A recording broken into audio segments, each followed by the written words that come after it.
எபேசியர் 4:32 ஒருவருக்கொருவர் தயவாயும் மனவுருக்கமாயும் இருந்து கிறிஸ்துவுக்குள் தேவன் உங்களுக்கு மன்னித்தது போல நீங்களும் ஒருவருக்கொருவர் மன்னியுங்கள்.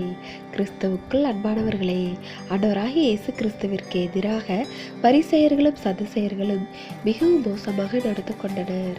அவரை அகற்ற வேண்டும், கொலை செய்ய வேண்டும் என்பதே அவர்களுடைய குறிக்கோளாக இருந்தது. இறுதி வரை அவர்கள் அவரை துன்புறுத்தி பரியாசம் பண்ணி இகழ்த்து பேசினார்கள்.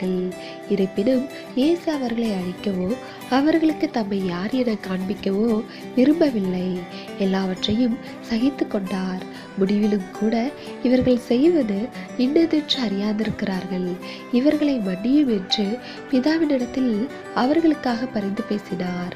எனவே தேவ பிள்ளைகளே, தேவனுடைய அன்பை நாம் நம்முடைய வாழ்க்கையிலிருந்து வெளிப்படுத்த வேண்டுமென்றால் அவர் நம்மை தயவாய் மன்னித்தது போல நாமும் மற்றவர்களை தயவாய் மன்னிக்க வேண்டும். தேவனுடைய கிருபையும் இரக்கமும் உங்கள் அனைவரோடும் இருப்பதாக. ஆமென்.